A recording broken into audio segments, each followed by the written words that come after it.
नमस्कार दोस्तों, पिछली वीडियो में हम लोगों ने मिडिवल हिस्ट्री को स्टार्ट किया था और मिडिवल हिस्ट्री का जो पहला चैप्टर था उसका टॉपिक 1 हम लोगों ने पढ़ा था। आज उसी क्रम को आगे बढ़ाते हुए मैं आपको पढ़ाऊंगा मिडिवल हिस्ट्री के चैप्टर 1 के पार्ट 2 में। लास्ट क्लास में हम लोगों ने जिक्र किया था मोहम्मद बिन कासिम का। मोहम्मद बिन कासिम का हम लोगों ने पढ़ा था कि किस प्रकार से अरबी भारत में आता है, किस प्रकार से भारत में वो सफलतापूर्वक अभियान करता है, जो राजा दाहिर था वो किस प्रकार से मुकाबलों को हार जाता है, उसके बाद सिंध की सत्ता किस प्रकार से बदलती है, सिंध में परिस्थितियां कैसे चेंज होती है, उसके अलावा जो जजिया कर था उसके इतिहास के बारे में पढ़ा, वो किस प्रकार का कर था, किन किन राजाओं ने उस कर को जो अलग अलग तरीके से लगाया था। तो ये कहानी थी पिछले क्लास की। और आज हम लोग पढ़ने वाले हैं कि किस प्रकार से तुर्की मुस्लिमों ने भारत पर अटैक किया था। अक्सर लोग इस बात का जिक्र करते हैं कि भारत जो है गुलाम रहा, कभी तुर्कियों का, कभी अरबियों का, कभी जो है आपका अंग्रेजों का। तो ये मेरा मानना रहा है हमेशा से ही कि भारत अपनी ही गलतियों से गुलाम रहा है। हम जितने भी साल जो है दूसरे देशों के राजाओं ने हम पर शासन किया तो हमने ही उनको मौके दिए, हमारे लोगों ने जो उनको सपोर्ट किया और हमारे जो अपने राजा थे उनका साथ न देते हुए आपका बाहर के राजाओं को उन्होंने साथ दिया। तो ये कहीं ना कहीं हमारी अपनी ही गलती थी। क्योंकि होता क्या आपका, अक्सर जब भी हमारे घरों में चोरी होती है, अगर एक पल के लिए मान लीजिए मेरे घर में चोरी होती है, तो मेरी पहली जिम्मेदारी, मेरा पहला दायित्व क्या बनता है कि मैं उसके बाद जो है चौकन्ना हो जाऊं, उसके बाद अपने घर की चार दीवारी को और ज्यादा सुरक्षित करूं। जब भी मैं घर से बाहर निकलूंगा तो कहीं ना कहीं मेरी कोशिश पहले ये रहेगी कि अपने घर की सुरक्षा। तो हमने क्या देखा कि अरबी जो है 712 ईस्वी में भारत पर सफलतापूर्वक आक्रमण कर चुके थे। उसके बाद 714-15 में वो भारत से चले भी गए थे। उसके बाद भारत के राजाओं को करना क्या चाहिए था, अपनी सीमाओं को थोड़ा सा मजबूत करना चाहिए था, अपनी सीमाओं पर सेना तैनात करनी थी। तो हमने ये गलती फिर से रिपीट की। फिर से क्या होता है आपका 1000 ईस्वी, लगभग 300 सालों के बाद दोबारा से तुर्की मुस्लिम हम पर अटैक करते हैं। एक बार करते हैं ठीक है, फिर हम दोबारा से उनको मौका देते हैं, यानी कि हम अपनी पिछली गलतियों से सबक नहीं सीखते हैं। और इसी का परिणाम ये रहा कि भारत पर जो है आपका इतने सालों से बाहरी सत्ताएं जो है स्थापित होती गई।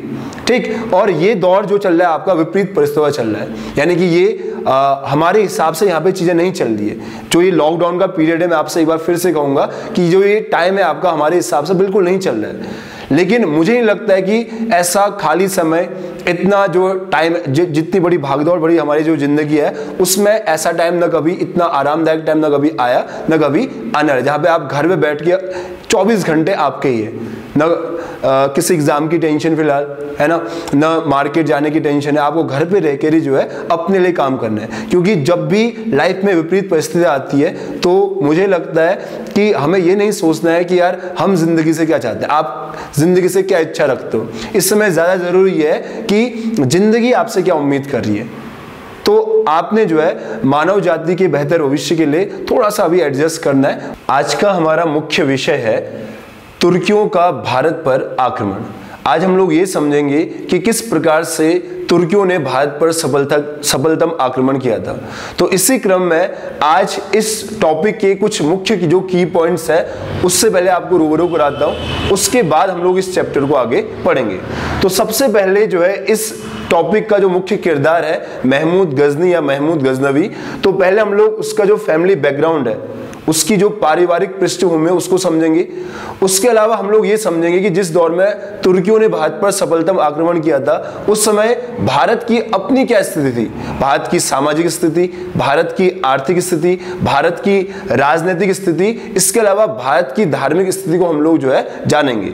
इसके अलावा हम लोग ये समझेंगे कि भारत में तुर्कियों ने सफलतम आक्रमण कैसे किया और एग्जाम में यहां से कौन सा क्वेश्चन बन सकता है।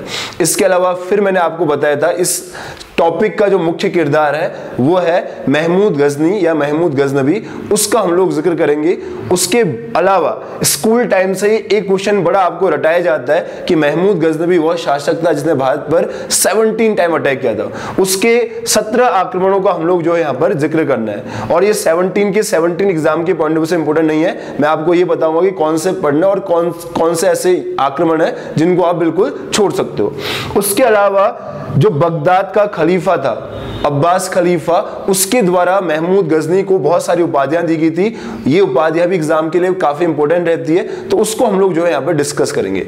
उससे भी ज्यादा इंपॉर्टेंट क्वेश्चन है आपका कि जो महमूद गजनी है उसके कंटेम्प्रेरी जो पोएट्स थे, कोर्ट पोएट्स थे, दरबारी उसके जो कवि थे समकालीन, उनका जिक्र करेंगे। आपने सुना होगा अलबरूनी के बारे में, उसके अलावा फिरदौसी, उसके अलावा उद्बी, उसके अलावा बेहाकी, उसके अलावा भी बहुत सारे ऐसे दरबारी कवि थे जो इतिहास में अपना प्रमुख स्थान रखते हैं। उनके बारे में हम लोगों ने, उनकी किताबों का जिक्र आज हम लोग करेंगे। इसके अलावा अटल बिहारी वाजपेयी अपने एक बार भाषण में महमूद गजनी का जिक्र करते हैं और बताते हैं कि जब वो एक बार अफगानिस्तान गए थे तो वहां महमूद गजनी की क्या कंडीशन थी, क्या वहां के लोग महमूद गजनी को जानते थे, वहां क्या गजनी कोई बहुत बड़ी जगह थी या भी बहुत छोटी जगह थी, या भी इतिहास में हमें बहुत बड़ा चढ़ा के बताया जाता है। तो अटल बिहारी वाजपेयी के भाषण के कुछ अंश को भी मैं आपको इस वीडियो के अंत में दूंगा। तो तब तक के लिए आप लोगों ने इसका जो मेन मुख्य पृष्ठभूमि है उसको पहले हम लोगों ने इसको समझ लेना चाहिए। अभी मैंने आपको बताया था कि जो ये टॉपिक है उसका मुख्य किरदार है महमूद गजनी। तो आज महमूद गजनी को पढ़ने से पहले उसका फैमिली बैकग्राउंड मैं आपको लिए चलता हूं। इससे जो पहला वीडियो बनाया था हम लोगों ने, उसमें मैंने आपको बताया था कि किस तरीके से भारत पर जो है अरबियों ने सफलतम आक्रमण किया था। उसी क्रम में आज हम लोग पढ़ने जा रहे हैं कि तुर्कियों ने भारत पर किस प्रकार से सफलतम आक्रमण किया। तो तुर्कियों के बारे में ऐसा कहा जाता है कि तुर्की जो है आपका उत्तर पश्चिम चीन में बसे हुए लोग थे। उसके बाद वह अफगानिस्तान और उसके पश्चिमी हिस्सों में जाकर बस गए थे और वो असभ्य और बर्बर जनजाति के लोग उनको माना जाता है। तो उसी तुर्की जाति में एक वंश था समनी वंश, और यहाँ का एक शासक हुआ 10वीं शताब्दी के अंत में, उसका नाम था अबुल मलिक, है ना। यानी कि आप मान के लो कि 10वीं शताब्दी के 8वें दशक में एक राजा हुआ, उसका नाम था अबुल मलिक, और उसी अबुल मलिक का एक गुलाम हुआ, उसका नाम था अल्पतगीन। और अल्पतगीन से वो इतना ज्यादा प्रभावित होता है कि जो ये खुरासान वाला एरिया होता है, अभी मैं आपको समझाऊंगा कि खुरासान की लोकेशन कहां पर है। तो खुरासान वाली जगह का ये इसको गवर्नर अपॉइंट करता है। और बाद में जब अबुल मलिक की डेथ हो जाती है, क्योंकि अबुल मलिक की कोई संतान नहीं होती है, तो उसके बाद उसका जो सबसे क्लोज गुलाम होता है, उसका जो सबसे वफादार गुलाम होता है अल्पतगीन, इसको जो है सत्ता मिल जाती है। और यामिनी वंश और गजनी वंश के नाम से, इसके दो नाम है, देखिए जरा, एक नाम है गजनी वंश, एक नाम है यामिनी वंश। तो इस प्रकार से अल्पतगीन अबुल मलिक की डेथ के बाद सत्ता खुद संभाल लेगा, और इसके बाद जो वंश है वो गजनी वंश के नाम से इतिहास में जाना जाएगा। और इसी अल्पतगीन का एक दामाद और गुलाम होता है, उसका नाम होता है सुबुक्तगीन। अब क्योंकि अल्पतगीन की भी कोई संतान नहीं होती है, तो इसके बाद इसके सेनापति और दामाद, जिसका नाम था सुबुक्तगीन, इसको जो है गजनी की सत्ता मिल जाती है। और यही वो सुबुक्तगीन, देखिए ये मोस्ट इंपोर्टेंट क्वेश्चन है एग्जाम के पॉइंट ऑफ व्यू से। अगर आपसे कोई पूछता है कि भारत पर आक्रमण करने वाला या फिर भारत पर सफलतम आक्रमण करने वाला पहला मुस्लिम कौन था, तो इससे पहले वाले वीडियो में मैं आपको बता चुका हूं, मोहम्मद बिन कासिम। यदि आपसे पूछ दिया जाए कि भारत पर आक्रमण करने वाला पहला सफलतम तुर्की कौन था, या फिर भारत पर सफलतम आक्रमण करने वाला पहला तुर्की कौन था, तो उसका आंसर जो है आपका मोहम्मद बिन कासिम नहीं होगा, उसका आंसर होगा सुबुक्तगीन।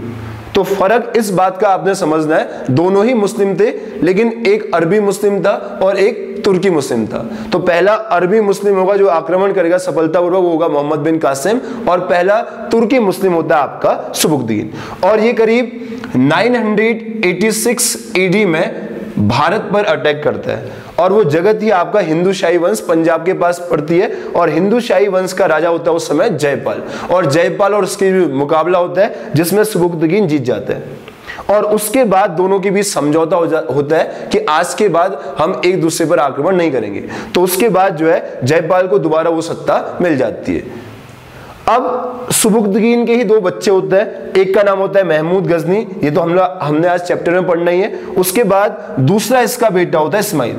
और जब ये सुबुक्तगीन जिंदा ही होता है, तो ये अपने जिंदा रहते समय जो सत्ता का विभाजन अपने दो बेटों में कर देता है। एक का नाम मैंने आपको बताया महमूद गजनी और दूसरे का नाम मैंने बताया आपका इस्माइल। इस्माइल छोटा बेटा था और महमूद गजनी बड़ा बेटा था, लेकिन जो ये सत्ता का बंटवारा होता है इससे नाखुश रहता है महमूद गजनी, इसलिए अपनी पिता सुबुक्तगीन की डेथ के बाद वो अपने भाई इस्माइल से लड़ाई लड़ता है और इस संघर्ष में महमूद गजनी जीत जाता है और इस प्रकार इस्माइल के पास भी जो क्षेत्र होता है वो भी उसके बड़े भाई महमूद गजनी के पास ही आ जाता है। और इसके बाद महमूद गजनी जितने भी एरियाज होते हैं उसके आसपास उनको जीतता है और जो बगदाद का खलीफा होता है अब्बास खलीफा, वो उसको बहुत सारी उपाधियों से नवाजता है। अभी मैं बताऊंगा कि वो कौन कौन सी उपाधियां थी और मैं बताऊंगा कि वो एरियाज जो महमूद गजनी ने अपने शुरुआती समय में जीते थी। तो इसके बाद अपनी शुरुआती सफलताओं से वो काफी खुश हो जाता है, काफी उत्साहित हो जाता है। तो इसके बाद वो चाहता है कि मैं किसी प्रकार से जो है आपका भारत के कुछ हिस्से को भी जीतूं। तो जैसे ही बगदाद का खलीफा उसको बहुत सारी उपाधियों से नवाजता है तो उसको लगता है कि मैंने अपने आसपास के सारे एरिया जीत लिए तो क्यों ना मैं जो है भारत की ओर बढ़ूं। और इसी क्रम में अपने पिता की तरह वह भी अपना जो पहला अभियान है वो हिंदू शाही वंश के खिलाफ भी करेगा। तो इसके बाद हम लोग अगली स्लाइड में इसको समझने की कोशिश करेंगे कि आखिर क्यों जो है महमूद गजनी जो है भारत में आया था। तो अब हम लोग ये समझेंगे कि जिस दौर में तुर्कियों ने भारत पर अटैक किया था या फिर जिस दौर में सुबुक्तगीन महमूद गजनी ने भारत पर अटैक किया था उस समय भारत की अपनी स्थिति क्या थी। और अगर भारत की स्थिति मजबूत थी, भारत राजनीतिक सामाजिक धार्मिक आर्थिक स्थिति मजबूत था, तो उसके बावजूद भी हम लोग जो है तुर्कियों से किस प्रकार से हार गए थे शुरुआती उनके अभियानों में। तो सबसे पहले ये समझते हैं कि उस दौर में भारत की राजनीतिक स्थिति क्या थी। तो भारत की राजनीतिक स्थिति में या फिर उस दौर में जो भारत की राजनीतिक स्थिति थी उसका अंदाजा आप इस बात से लगा सकते हैं कि अगर हमारा किसी विदेशी से युद्ध रहता था तो युद्ध मैदान में जितने भारतीय योद्धा नहीं होते थे, युद्ध मैदान के बाहर उतने ही भारतीय तमाशा देखने के लिए बैठ जाते थे। तो मेरा साफ तौर पे ये कहना है कि उस समय हमारी राजनीतिक स्थिति बहुत ज्यादा अच्छी थी, लेकिन राष्ट्रीय एकता का अभाव था। राज्य जो है छोटे छोटे हिस्से में बटे हुए थे।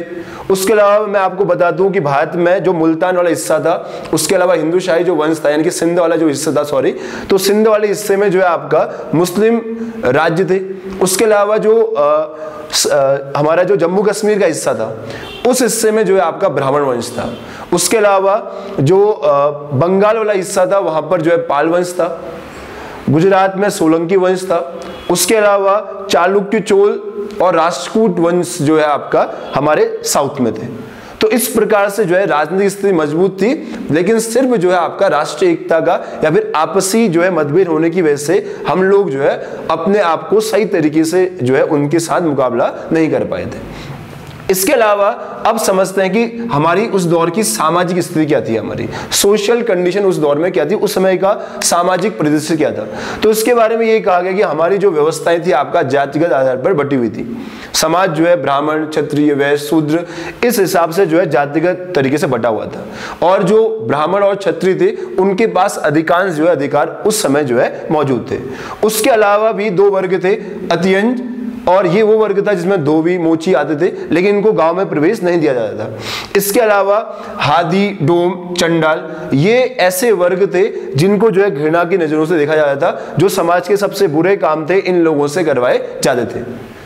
उसके अलावा इनको ये माना जाता था कि ये समाज का हिस्सा ही नहीं है और ये अवैध संबंधों से उत्पन्न बच्चे इनको माना जाता था। तो ये अतियंज और हादी डोम चंडाल ये वही लोग थे आपका जिनको हमारे धर्म में जो है बहुत अच्छा स्थान नहीं मिला, हमारे धर्म में इनको बहुत अच्छी इज्जत नहीं मिली। फिर बाद में यही लोग जो है क्या करेंगे, बौद्ध धर्म और इस्लाम धर्म को कबूलता अधिकांश लोग। उसके अलावा विधवाओं का मुंडन यानी कि यहाँ पर विधवा पुनर्विवाह सिस्टम था नहीं, क्योंकि वो 1856 के बाद जो है आपका आप लोग पढ़ेंगे उसको मॉडर्न हिस्ट्री में, तो अभी जो है विधवा पुनर्विवाह यहाँ पर नहीं है। तो विधवा अगर कोई महिला होगी, किसी का पति मर गया, तो उसके बाद जो है उसका मुंडन करवा दिया जाता। तो ये भारत की उस दौर की सामाजिक स्थिति थी। इसके बाद हम लोग ये समझेंगे कि भारत की धार्मिक स्थिति क्या थी।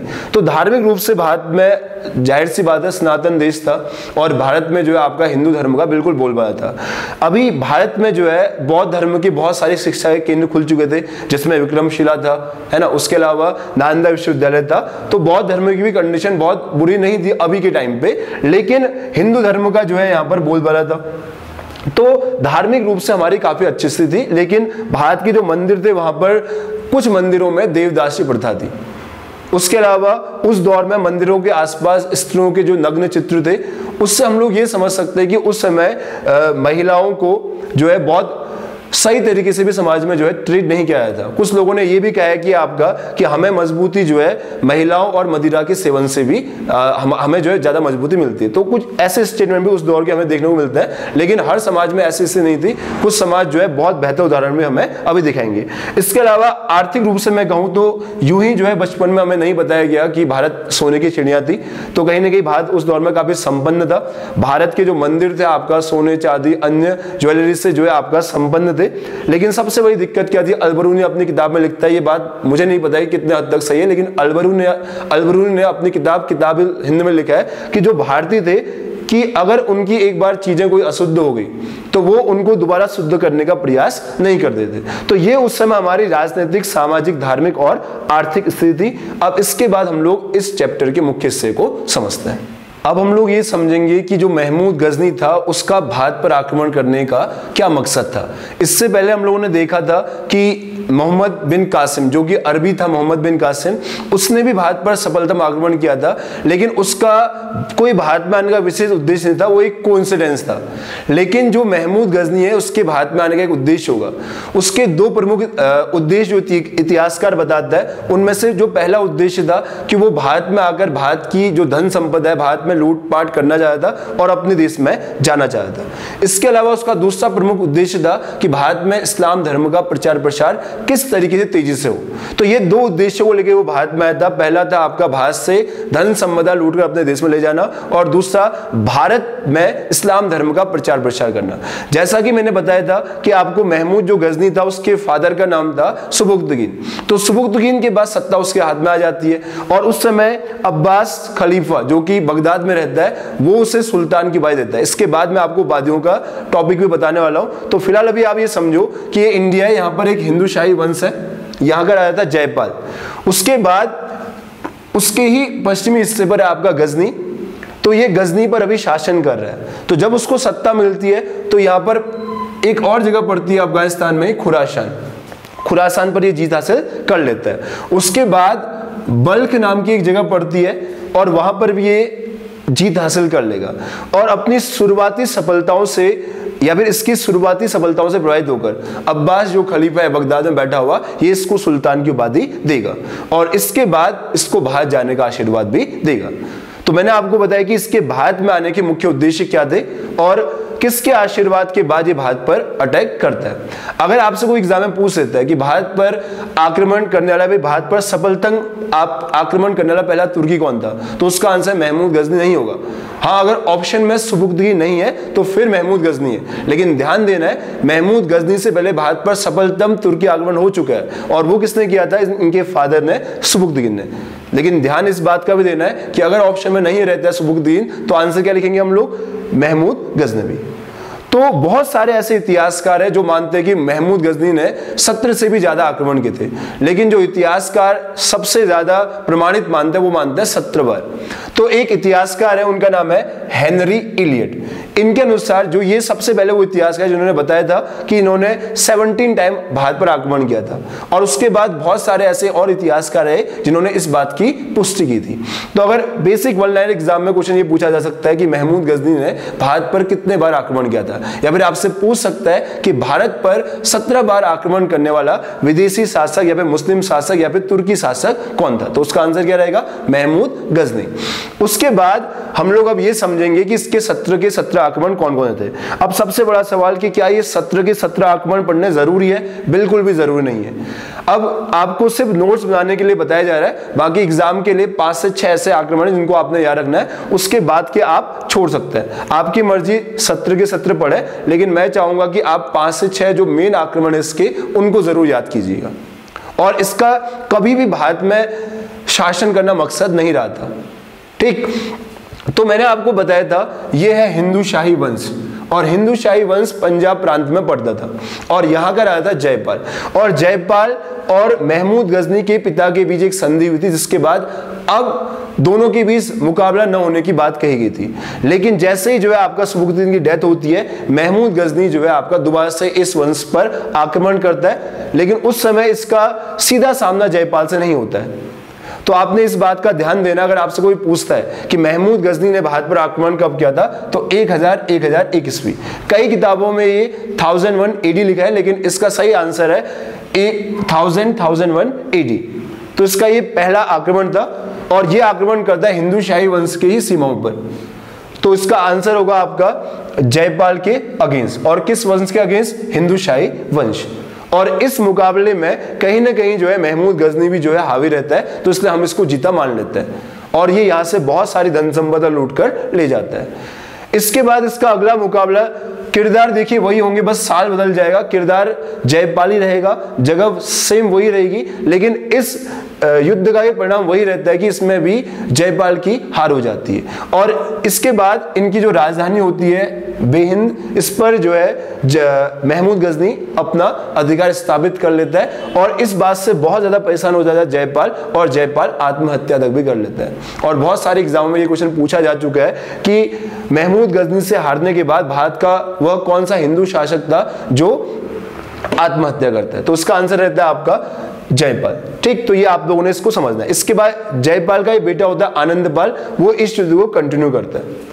तो आप ये देख सकते हैं कि भारत के राजा उसमें कितने कमजोर थे। बात हिंदू मुस्लिम की नहीं है, बात है आपका कि हम अपनी जिम्मेदारी के प्रति कितने जो है आपका लापरवाह थे। देखिए हमने कैसे लापरवाही की, हमें मालूम था कि इससे पहले भारत पर बहुत सारे अरबी और तुर्की आक्रमण हो चुके हैं और ठीक एक साल पहले जो है महमूद गजनी हम पर आक्रमण कर चुका था, उसके बावजूद भी हमने अपनी सीमाओं को जो है सुरक्षित नहीं रखा। तो ये कहीं ना कहीं हमारी अपनी गलती है। अगर अंग्रेजों ने भी हमें गुलाम किया तो उसके लिए जिम्मेदार अंग्रेज जो से ज्यादा कहीं ना कहीं हम ज्यादा उनसे जिम्मेदार। अगर मध्यकालीन भारत में इस्लामिक कंट्री या फिर अरबी तुर्कियों का जो है ज्यादा डोमिनेशन रहा, तो उसके लिए कहीं ना कहीं जिम्मेदार वो लोग ना होके ज्यादा जिम्मेदार हम लोग हैं। हमारी गलतियां, हमारी अपनी कमी, हमारी अपनी एकता में जो क्या थी कमी थी, उसका ही ये परिणाम था। और कहीं ना कहीं आत्महत्या कर लेना, तो ये उससे भी क्या आपका कहीं ना कहीं गैर जिम्मेदाराना जो है आपका उसमें स्टेप था। उसके बाद आनंदपाल इसके बाद इस वीडियो को कंटिन्यू करता है, लेकिन वो भी जो है आपका बहुत अच्छे तरीके से मुकाबला नहीं कर पाता है। इसके बाद महमूद गजनी का जो तीसरा आक्रमण था वो था आपका 1004 में। इसी हिंदू शाही वंश के आसपास एक जगह पड़ती है, उसका नाम है उच्च। और इससे पहले जो है हिंदू शाही वंश के साथ जब इसका मुकाबला होता है तो वो उच्च के राजा से मदद मांगता है। कौन? महमूद गजनी। लेकिन महमूद गजनी को उच्च का राजा जो है सपोर्ट नहीं करता है। तो ये चीजें नोटिस की थी महमूद गजनी ने, और जो अपना तीसरा मुकाबला करेगा वो चाहेगा कि मैं जो ये वाजीरा शासक है उच्च का, उसको जो है वो सबक सिखाना चाह रहा था, तो तीसरे मुकाबले में वो उसको लूटता है। उसके बाद इसका चौथा मुकाबला होता है मुल्तान में। मुल्तान वो जगह थी जिसको 713 में एक और राजा जीत चुका था, जो मैं आपको लास्ट वीडियो में बता चुका हूं। उस राजा का नाम था मोहम्मद बिन कासिम। तो अभी यहाँ का शासक था दाऊद, और जो ये दाऊद नाम का शासक था वो इस युद्ध में हार जाता है। तो इसके बाद आपको मैंने इससे पहले बताया था महमूद जो गजनी था उसने जो है जयपाल पर अटैक किया था, और जयपाल के बाद सत्ता मिलती है आनंदपाल को। आनंदपाल का एक छोटा भाई था सुखपाल। तो इसके बाद जैसे वो मुल्तान को जीतता है और मुल्तान को लूट के जाता है, तो इसके बाद आनंदपाल के छोटे भाई सुखपाल, जो कि आनंदपाल का बहुत ज्यादा विरोधी था, उसको जो है ये मुल्तान की जिम्मेदारी दे देता है। और इसके बाद कहा ऐसा जाता है कि ये सुखपाल जो राजा था, आनंदपाल का छोटा भाई, जयपाल का छोटा बेटा, उसने जो है मुस्लिम धर्म को अपना लिया था, और मुस्लिम धर्म अपनाने के बाद नौशाह शाह उसका नाम हो गया था। लेकिन जैसे ही जो है आपका महमूद गजनी मुल्तान उसको सौंप के जाता है, फिर से वो दोबारा जो है अपना धर्म परिवर्तन करके हिंदू बन जाता है और फिर से सुखपाल के नाम से जाना जाएगा। तो पांचवें युद्ध में इसका मुकाबला होता है, जो पांचवी बार आक्रमण करता है महमूद गजनी। इस समय इसका मुकाबला पंजाब में सुखपाल के अगेंस्ट होता है, और इस युद्ध में सुखपाल की हार हो जाती है। जो इसका छठा मुकाबला था वो छठा मुकाबला होता है 1008 में। 1008 में एक बार फिर से इसका सामना होता है कांगड़ी की पहाड़ियों में आनंदपाल के साथ। तो आनंदपाल इस युद्ध में पराजित हो जाता है। आनंदपाल कौन था? जयपाल का बेटा और सुखपाल का बड़ा भाई। और इसी साल ऐसा कहा जाता है कि महमूद गजनी को किसने आइडिया दिया? कि आप भारत के मंदिरों को क्यों नहीं लूट रहे हो, क्योंकि अभी तक जो महमूद गजनी के जो मुकाबले थे वो सिर्फ थे आपका भारत के राजाओं के साथ, और भारत के राजाओं के साथ जब वो मुकाबला कर रहा था तो वो बहुत सारे उसके सैनिक खुद भी मारे जाए थे और उसको जो है बहुत ज्यादा फायदा नहीं मिल पाया था। तो किसने उसको सजेस्ट किया कि भारत के मंदिरों में बहुत ज्यादा जो है धन संपदा है, तो क्यों ना आप किसी राजा से मुकाबला करने के बदले में किसी मंदिर को लूटो, वहां पर आपको बहुत ज्यादा लड़ाई की जरूरत नहीं पड़ेगी, बहुत बड़े युद्ध की जरूरत नहीं पड़ेगी, बहुत बड़ी सेना की जरूरत नहीं पड़ेगी और राजाओं के मुकाबले आपको ज्यादा धन दौलत वहां से मिलेगी। तो इसी क्रम में वो हिमाचल प्रदेश में कांगड़ी की पहाड़ी के पास नागरकोट का मंदिर है, इसे ज्वाला देवी का मंदिर भी कहा जाता है, और यहाँ पर कोई मूर्ति पूजा नहीं होती है। यहाँ पर पृथ्वी के गर्भ से जो है 9 ज्वालाएं निकली हुई है और वो हमेशा जो है 24/7 हमेशा जो है जलती रहती है। और अकबर ने भी एक बार प्रयास किया था इन दियों को, इन ज्वालाओं को बुझाने की, लेकिन वो जो है असफल रहा था। तो यहाँ से बहुत ज्यादा वो धन संपदा लूट कर ले जाता है। तो अगर आपसे कोई पूछता है कि भारत के किस मंदिर पर या फिर भारत के मंदिरों पर किया गया महमूद गजनी का पहला आक्रमण था, 1008 में नागरकोट हिमाचल प्रदेश में पड़ता है, ज्वाला देवी का वो मंदिर था। इसी क्रम में इसका जो 7वां मुकाबला था वो था आपका नारायणपुर पर। ये बहुत ज्यादा इंपॉर्टेंट नहीं है, अलवर में एक राज्य पड़ता है आपका नारायणपुर, इसकी लोकेशन है आपका राजस्थान के आसपास। तो ये इसका जो है शुरुआती 7वां अभियान था। इसके बाद हम लोग ये पढ़ेंगे कि इसके 8वें अभियान कौन कौन थे। तो इसमें से सिर्फ जो है आपका कुछ ही इंपॉर्टेंट है, मैं बाद में आपको रिवीजन करवा दूंगा। इसके बाद अब अगला चलते हैं 8वें इसके अभियान पे। महमूद गजनी का जो 8वां अभियान था मुल्तान, याद कीजिए आप लोग, मुल्तान मैंने अभी आपको पढ़ाया था। तो मुल्तान में एक बार पहले भी वो दाऊद को हरा चुका है। इसका जो 8वां अटैक था 1010 में, ये भी फिर से जो है दाऊद के खिलाफ ही होता है और ये दाऊद को जो है बुरी तरीके से पराजित करता है और वहां से धन संपदा लूट कर ले जाता है। इसके अलावा इसका 9वां जो अभियान था वो था थानेश्वर, हरियाणा के पास पड़ता है। ये इसका 10वां मुकाबला था। एग्जाम के पॉइंट ऑफ व्यू से सारे के सारे आपने नहीं पढ़ना है, मैं आपको जो इंपॉर्टेंट होगा उसको बहुत ज्यादा डिटेल में आपको बता दूंगा। इसके बाद इसका जो 10वां मुकाबला है, एक जगह पड़ती है हिंदू शाही वंश में, नंदशाह, जिसको आनंदपाल ने अपनी कैपिटल बनाई थी। पहले बेहिंद थी, उसके बाद नंदशाह पड़ गया था। अभी यहाँ पर राजा आपका त्रिलोचन पाल, इसको यहाँ पर ये पराजित करेगा। ये सब के सब आनंदपाल, जयपाल एक ही जो है फैमिली को बिलोंग करते थे। इसके बाद जो इसका 11वां मुकाबला था, ये बड़ा इंटरेस्टिंग है और ये महमूद गजनी की भारत में पहली हार थी। तो जब ये अपना अभियान जो है भारत में लगातार बढ़ चढ़ कर रहा था तो कोई राजा इसको ज्यादा पराजित नहीं कर पाया था। तो एक बार इसने सोचा क्यों ना मैं कश्मीर की ओर रुख करूं, और उस समय कश्मीर का राजा संभवतः संग्राम सिंह था। तो इसकी सेना जो है कश्मीर पहुंचने तक काफी थक चुकी थी और इसका सीधे मुकाबला हो जाता है संग्राम सिंह से। लेकिन इस युद्ध में पहली बार भारत में इसको पराजित मिलती है। अगर आपके एग्जाम में क्वेश्चन पूछ लिया जाता है कि भारत में महमूद गजनी का पहला सफलतम अटैक कब था, तो 1000 में जयपाल के अगेंस्ट और हिंदू शाही वंश का था। इसके बाद इसकी पहली हार मानी जाती है 1015 में कश्मीर के शासक संग्राम सिंह के अगेंस्ट। इसके बाद इसका जो 12वां अटैक था, देखिए जरा यहाँ पे मैंने लिखा है आपका कन्नौज पर, लेकिन कन्नौज का राजा पहली बार में तो इससे हार जाता है, लेकिन दूसरी बार में ये आत्मसमर्पण कर देता है, यानी कि ये बिना युद्ध लड़े ही जो है आपका हथियार डाल देगा। इसके बाद इसका जो 13वां मुकाबला था, यहाँ पे देखिए जरा मैंने लिखा है एक वर्ड, किरात, लोहकोट, उसके बाद बुंदेलखंड, ये जो आपका मध्य हिस्सा, आपका उत्तरी हिस्सा भारत का, उस हिस्से को जो है इसने यहाँ पर जीत लिया और यहाँ से बहुत ज्यादा धन संपदा लूट कर अपने देश में ले गया। इसके बाद इसका जो 14वां अटैक था, ये था आपका ग्वालियर और कलिंजर पर। तो ये भी बहुत ज्यादा इंपॉर्टेंट है नहीं। तो यहाँ पे देखिए मैंने लिखा है कि कलिंजर के शासक गोंडा ने विवश होकर संधि कर ली, यानी कि हथियार डाल दिए। जब उसको गोंडा को ये लगा कि भाई मैं जो है हार रहा हूं, तो इसने जो इसके साथ संधि कर ली और बहुत सारा धन जो है इसको दे दिया और अपने आप को सुरक्षित रखा। इसके अलावा इसका जो 15वां अटैक था 1024 में, मैंने आपको ये सारी जगह लिखी है, आप इनको पढ़, जैसे जैसलमेर मेन है ना, गुजरात के बहुत सारे हिस्से थे। तो एग्जाम के पॉइंट ऑफ व्यू से अगर मैं आपको बताऊं तो ये बहुत ज्यादा इंपॉर्टेंट नहीं रहता है, तो इसको आप लोग जो है छोड़ सकते हैं। अगर कोई मुझसे पूछेगा कि वन लाइनर एग्जाम के लिए इन 17 में से कौन कौन से ऐसे आक्रमण थे जो हमें पढ़ने चाहिए थे, तो मैं ये कहूंगा कि जो पहला सुबुकदीन का अटैक था, उसके बाद महमूद गजनी के जो शुरुआती 2 अटैक थे जिसमें वो जयपाल को पराजित करता है, जयपाल से रिलेटेड जो क्वेश्चन है सुसाइड करने वाला, वो एग्जाम में आ सकता है। उसके अलावा जो मंदिर पर किया गया पहला आक्रमण था नागरकोट में, वो आप लोग पढ़ सकते हैं, एग्जाम के लिए काफी इंपॉर्टेंट है। इसके अलावा आप उसकी पहली हार जो संग्राम सिंह के अगेंस्ट थे उसको पढ़ सकते हैं। उसके अलावा जो कंपलसरी जो पढ़ना ही है आपने, वो है इसका 16वां युद्ध। ये सबसे ज्यादा इंपॉर्टेंट, यानी कि 17 आक्रमण वो भारत में करता है, उसमें जो सबसे ज्यादा इतिहास में यादगार है जो कहीं ना कहीं हमें जो है काफी सबक सिखा के भी गया और हमें भारी नुकसान भी पहुंचाया गया, वो था आपका सोमनाथ मंदिर। गुजरात में भगवान शिव को समर्पित एक मंदिर है सोमनाथ मंदिर, वहां पर यह आक्रमण करता है। उस समय गुजरात में चालुक्य सोलंकी वंश का राजा हुआ करता था भीमफस। ये एग्जाम में बहुत बार पूछा जा चुका है कि जिस दौर में महमूद गजनी ने गुजरात के सोमनाथ मंदिर पर अटैक किया था, उस समय गुजरात का शासक कौन था? भीमफस। उसका वंश था चालुक्य सोलंकी वंश। तो आप इसको पढ़ लीजिएगा। तो इस मुकाबले में माना जाता है कि उस मंदिर से जुड़े हुए 40 से 50,000 लोगों ने की उसने हत्या कर दी थी, या फिर उनको जो है भारी नुकसान पहुंचाया था। तो ये इतनी बड़ी लूट थी कि पिछले जो 15 मुकाबले थे उसमें जितना उसको धन नहीं मिला, उतना अकेला इसने इस 16वें मुकाबले से जीत लिया था। और भगवान शिव के सोमनाथ मंदिर के बारे में ये माना जाता है कि उसका आज तक इतिहास में 7 बार जो है रिकंस्ट्रक्शन यानी कि पुनर्निर्माण हो चुका है। ये क्वेश्चन एसएससी में पूछा जा चुका है कि सोमनाथ मंदिर का पुनर्निर्माण कितने बार हो चुका है?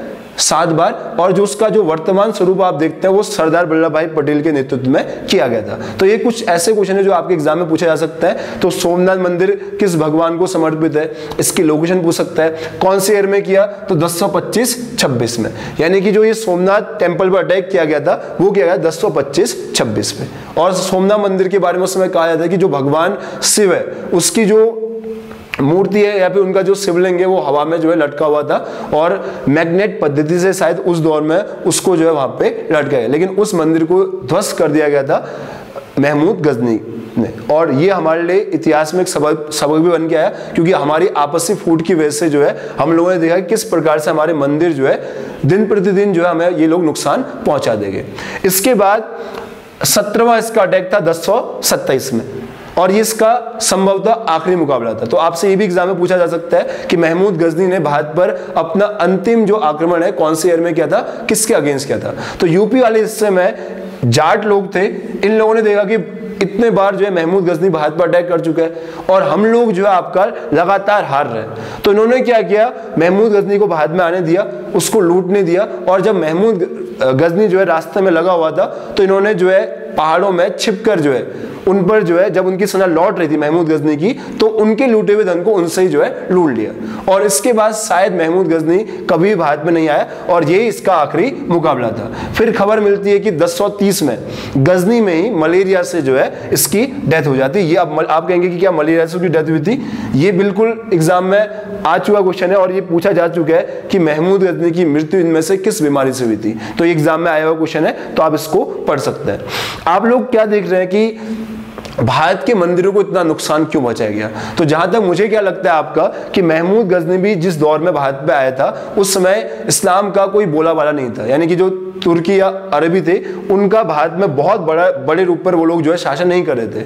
तो क्योंकि भारत में मंदिर जो है आपका कहीं ना कहीं आस्था के केंद्र थे, और अगर उसने अपने इस्लाम धर्म का प्रचार करना था और वो एक नई जगह पे आ रहा था, तो उसने भारत के मंदिर को टारगेट किया। और जब उसने मंदिरों को टारगेट में लिया तो उसकी समाज में चर्चा होने लगी कि भाई ये मंदिर किसने तोड़ा।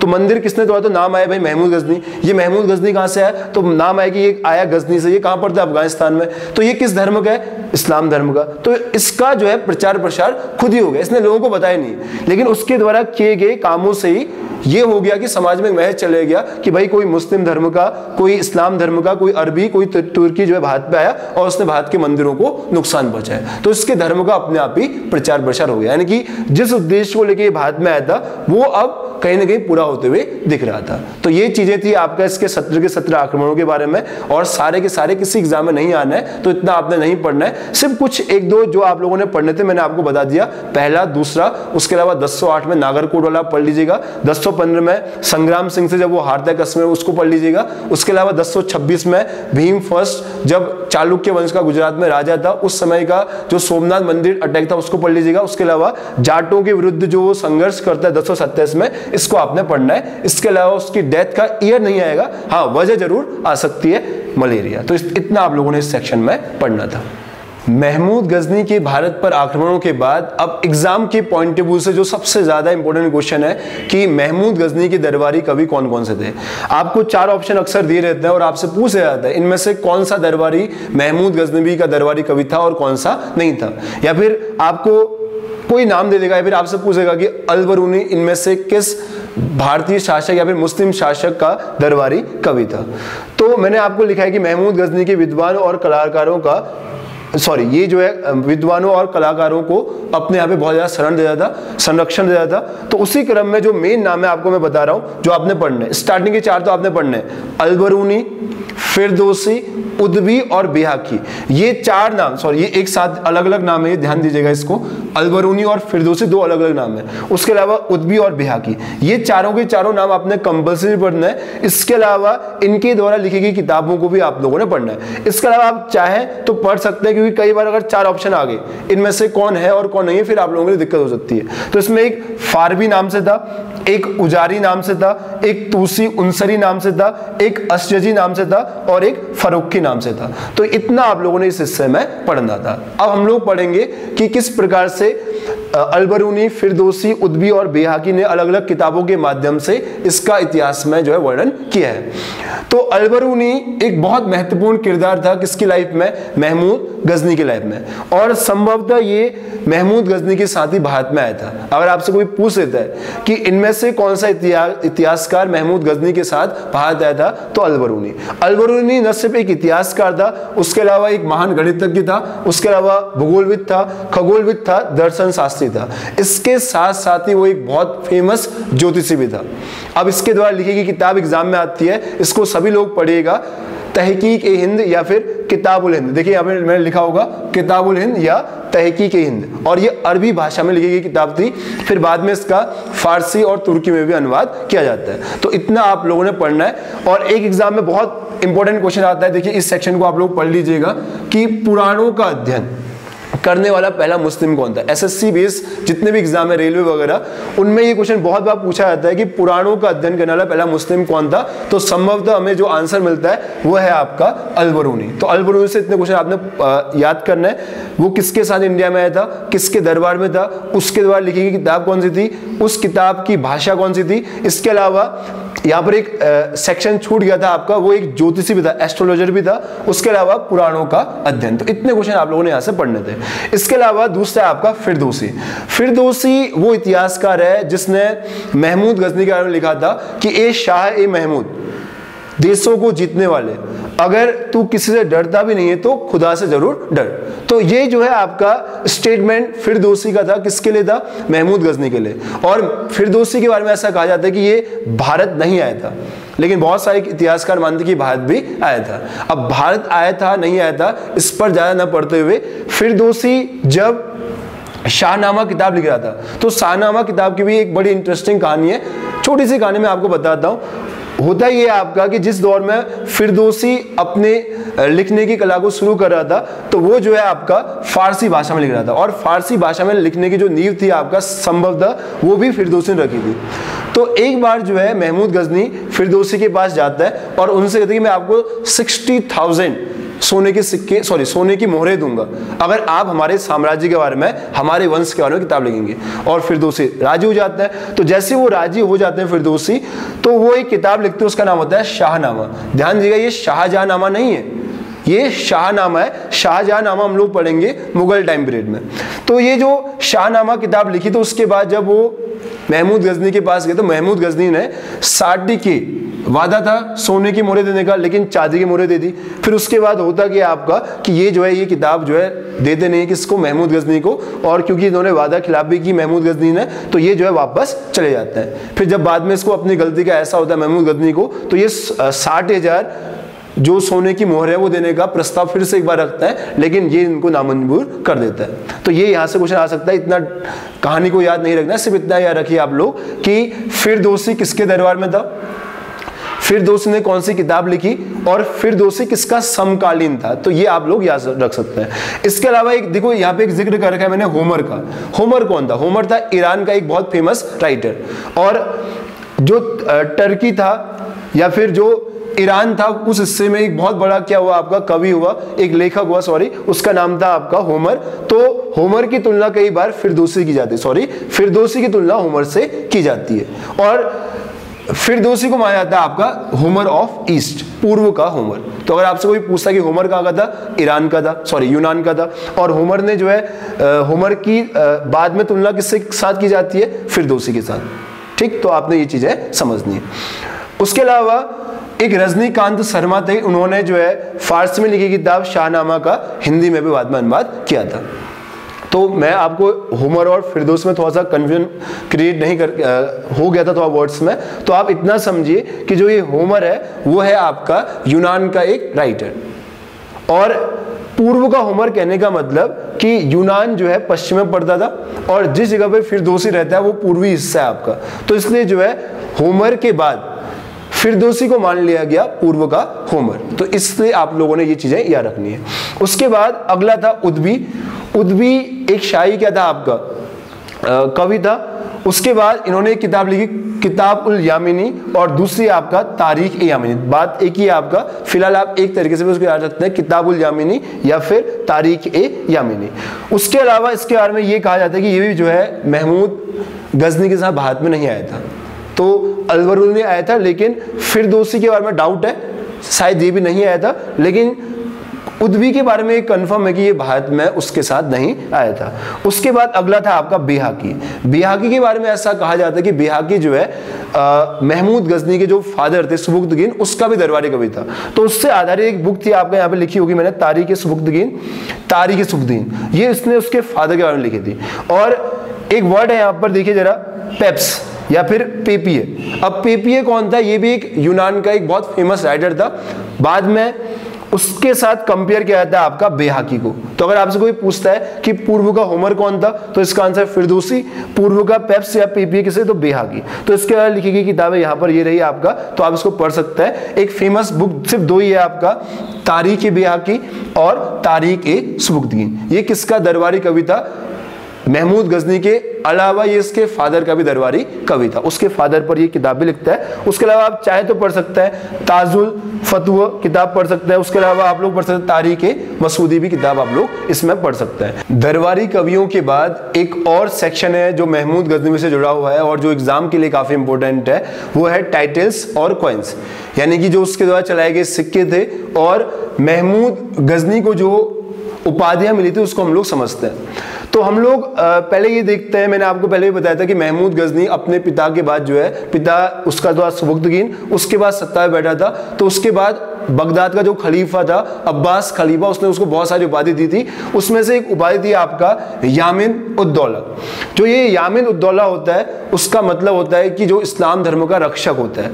उसके अलावा अमीन उल मिल्लत, ये महमूद इसको इग्नोर कर दीजिएगा आप लोग। अमीन उल मिल्लत इसका मीन्स होता है आपका साम्राज्य का राइट हैंड, यानी कि जो साम्राज्य का जो है आपका विशेष अंग होता है। तो ये दो उपाधियों से वो नवाजता है। इसके अलावा तीसरी उपाधि जो उसको मिलती है वो होती है आपका बुद्ध सिकन मूर्ति भंजक। मैंने आपको ये बताया था कि उसने भारत के बहुत सारे मंदिरों को लूटा था, तो इसी क्रम में बहुत सारी भारत के जो मंदिर थे वहां उसने मूर्तियों को नुकसान पहुंचाया था। इसलिए कई इतिहासकार इसको नाम देते हैं बुद्ध सिकन या मूर्ति भंजक, और ये काफी एग्जाम में पूछा जा चुका है। यानी कि यामिन उद्दौला और अमीन उल मिल्लत से भी ज्यादा इंपॉर्टेंट है आपका टाइटल उसका बुद्ध सिकन। इसके अलावा जो सबसे इंपॉर्टेंट क्वेश्चन है कि भारत में या फिर तुर्की साम्राज्य में पहला लीगली जिसको सुल्तान की उपाधि मिली थी वो भी था महमूद गजनी। अब मैं आपको समझाता हूं कि सुल्तान और बादशाह में क्या डिफरेंस होता है। सुल्तान और बादशाह दोनों ही एक बहुत बड़ी जनता का प्रतिनिधि करते हैं और ये अपने अपने जगह जो है राजा की भूमिका निभाता है। बस दोनों में फर्क इस बात का होता है कि सुल्तान जो है कहता है कि मैं सबसे बड़ा नहीं हूं, मेरे ऊपर भी एक पोस्ट है खलीफा, यानी कि ये खलीफा को मानने वाले लोग होते हैं। लेकिन बादशाह कहता है कि नहीं, मैं जो है किसी खलीफा को नहीं मानता हूं, मैं ही सर्वे सर्वा हूं, यानी कि इसके ऊपर जो है कोई पोस्ट नहीं होती है। तो आप सिर्फ इतना समझ सकते हैं कि भारत का जो पहला वैधानिक सुल्तान था या फिर तुर्की साम्राज्य का जो पहला लीगल सुल्तान था वो बनाया गया महमूद गजनी को। ये उपाधि उसको दी गई और ये उपाधि उसको बगदाद के खलीफा के द्वारा दी गई थी। उसके अलावा भारत का पहला जो बादशाह था वो था बाबर। और दिल्ली देखो फर्क समझना आप लोगों ने, इसके बाद मैं दिल्ली सल्तनत चैप्टर पढ़ाऊंगा। तो दिल्ली सल्तनत का पहला था इल्तुतमिश, लेकिन अगर भारत उसमें वर्ड लिखाएगा तो उसका आंसर होगा महमूद गजनी, ना कि इल्तुतमिश। अगर प्रॉपर आपसे पूछा जाता है, पर्टिकुलरली आपसे पूछा जाता है कि भाई दिल्ली सल्तनत का पहला सुल्तान कौन था, तो उसका आंसर रहेगा इल्तुतमिश। लेकिन अगर आपसे पूछ लिया जाए भारत का कौन था, तो इसका आंसर होता है महमूद गजनी। इसमें कंफ्यूज नहीं क्रिएट करना आप लोगों ने। तो मैंने आपको इसकी उपाधियां बताई और एग्जाम के पॉइंट ऑफ व्यू से काफी इंपॉर्टेंट है, इसको आप लोगों ने पढ़ना है। इसके अलावा सिक्कों के बारे में बताता हूं। ये वो सिक्के नहीं, ये बस गूगल से लिए गए, तो ये वो सिक्के नहीं जो उसने चलाए थे, बस ये इमेज है आपका, तो ये नहीं समझना कि ये सिक्के उसने चलाए थे। तो सिक्कों से जो क्वेश्चन आता है वो आपने समझना है। आपसे ये पूछा जाता है कई बार, देखिए ये एक मुस्लिम शासक था, इसके बावजूद भी इसने जो है कुछ ऐसे सिक्के चलाए जो एग्जाम के पॉइंट से काफी इंपॉर्टेंट है। इसने चांदी के सिक्के चलाए जिसमें संस्कृत भाषा में लेख लिखे हुए थे, इस वजह से इसके सिक्के इंपॉर्टेंट बन जाते हैं। और जब भी कोई राजा बनता है अपने नाम से सिक्के वो रिलीज करता ही करता है। लेकिन इसके सिक्कों की खास बात क्या है कि एक मुस्लिम शासक है, लेकिन इसने जो है संस्कृत में भाषा में भी अपने सिक्कों को छापा था, अलंकृत किया था। तो अगर आपसे कोई पूछ लेता है कि भारत में वह मुस्लिम शासक कौन था जिसने अपने सिक्कों में या फिर अपने चांदी के सिक्कों में संस्कृत भाषा में लेख अलंकृत किए थे, तो आंसर क्या रहेगा उसका, महमूद गजनी। अब लास्ट में आपको एक वीडियो के द्वारा मैं आपको यहाँ पर छोड़ता हुआ चलूंगा। उसमें ये जो वीडियो का सेक्शन रहेगा उसमें अटल बिहारी वाजपेयी के भाषण के अंश है। अटल बिहारी वाजपेयी जी बताते हैं, आपका हम सभी के प्रिय प्रधानमंत्री, वो ये बताते हैं कि जिस दौर में मैं अफगानिस्तान में एक बार गया हुआ था, अफगानिस्तान की यात्रा में, तो क्योंकि हमें बचपन में पढ़ाया जाता था कि महमूद गजनी नाम का ही लुटेरा भारत में आया था, तो मुझे उस गजनी के बारे में जानने की काफी उत्सुकता थी। तो वो अपने भाषण में क्या कहता है उसको जो है मैं आपको वीडियो के लास्ट में आपको दिखाऊंगा। आप उसको एक बार जरूर सुनिएगा कि अटल बिहारी वाजपेयी की राय जो है महमूद गजनी पर क्या थी। क्या वो इतना खोखला लुटेरा था? क्या वो जिस जगह से आया था वो बहुत बड़ी जगह थी या फिर बहुत छोटी सी सीमित जगह थी? क्या आज अफगानिस्तान के इतिहास में कोई महमूद गजनी को जानता है या फिर सिर्फ भारत के इतिहास में जो उसको हीरो बना दिया गया या फिर सिर्फ पाकिस्तान के इतिहास में उसको जो है बहुत ज्यादा बड़ा चढ़ा के दिखाया जाता है? तो इसको हम लोगों ने जो है यहाँ पर थोड़ा सा इनके भाषण से भी समझना पड़ेगा। उसके अलावा मैं आपसे एक और अपील करूंगा कि ये जो आपको टाइम मिला है लॉकडाउन का, ये खाली जो समय मिला है इसका भरपूर फायदा उठाओ।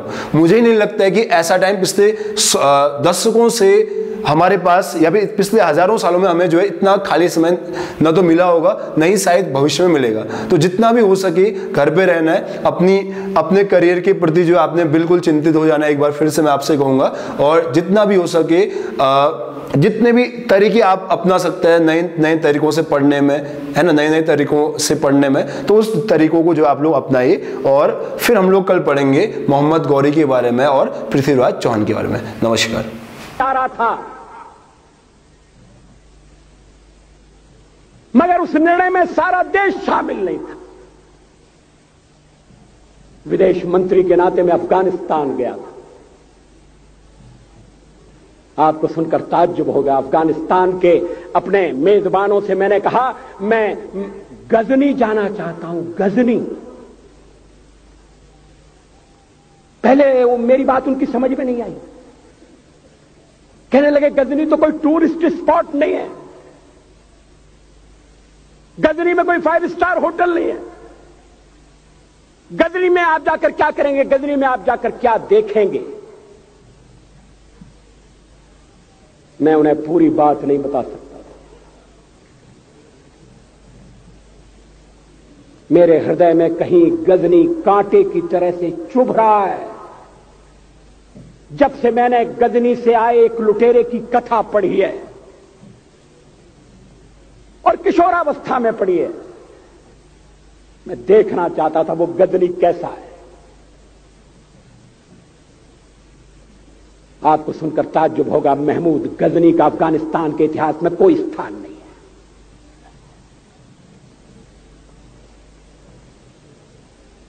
गजनी छोटी सी जगह है, छोटा सा गांव है।